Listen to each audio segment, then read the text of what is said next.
Welcome to This Explainer. Today, we're diving into something absolutely fascinating and honestly, deeply powerful.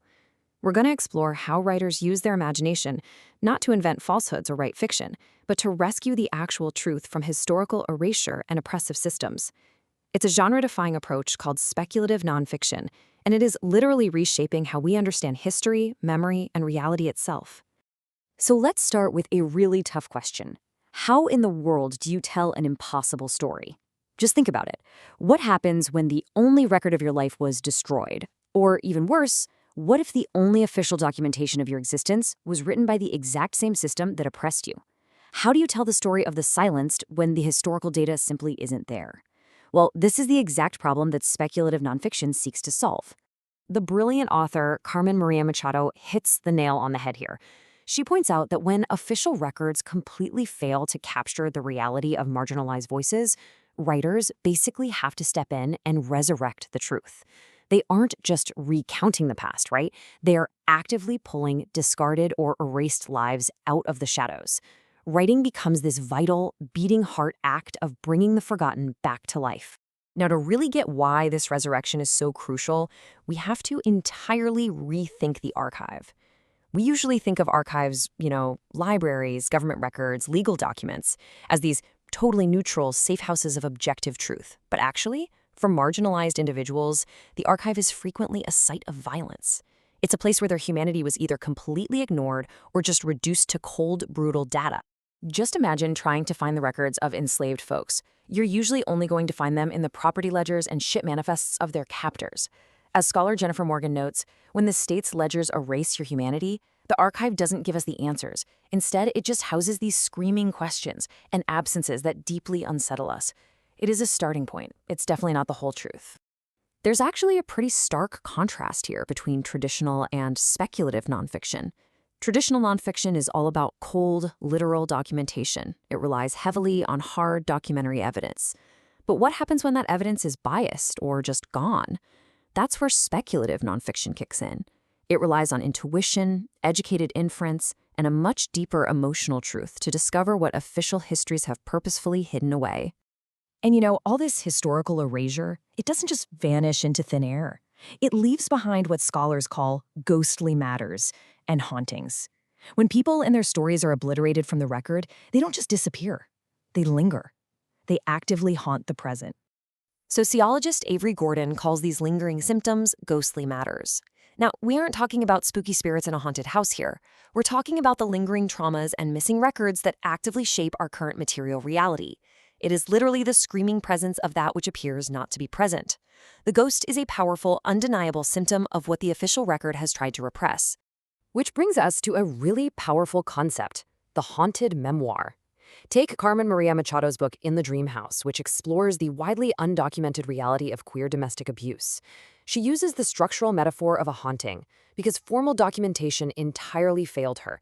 It creates this wild double exposure where the living and the ghosts of the past exist simultaneously on the page.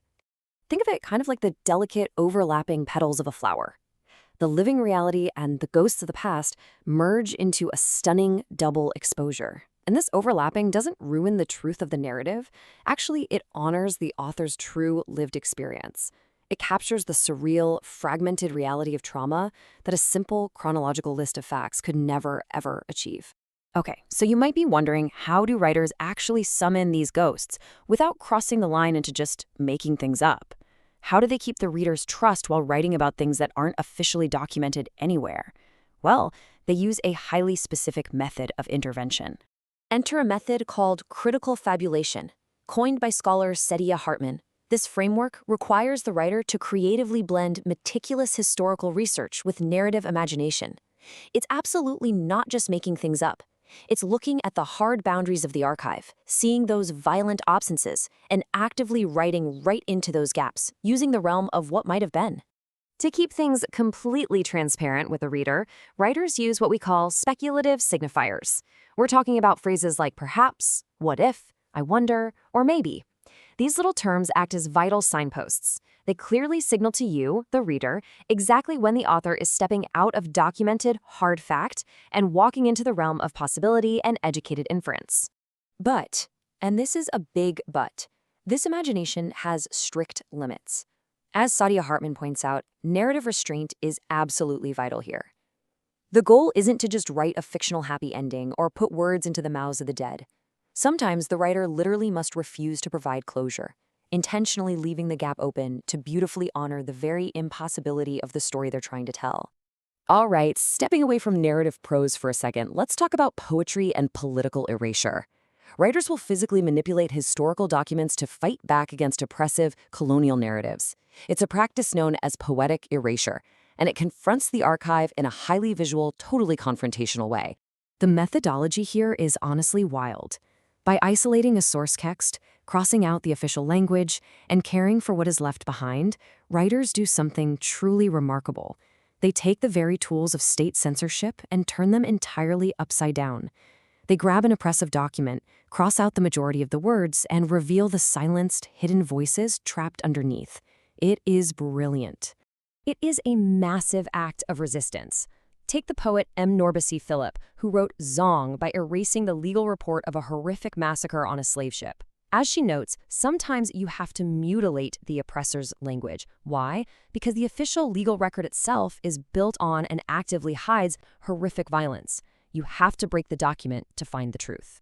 So where does this all lead? All of these incredible methods, the critical fabulation, the poetic erasure, the haunted memoirs, they build toward one monumental goal: resurrecting the forgotten truth and creating a counter-memory for our future. At the end of the day, these speculative methods are literal tools of mutual aid and resistance. By writing boldly into the gaps, authors create a counter-memory.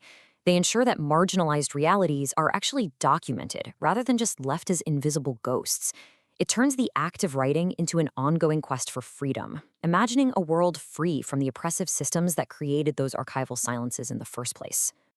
As we wrap up this explainer, I want to leave you with a provocative thought inspired by the Sankofa principle, the idea that we must fetch what is at risk of being left behind.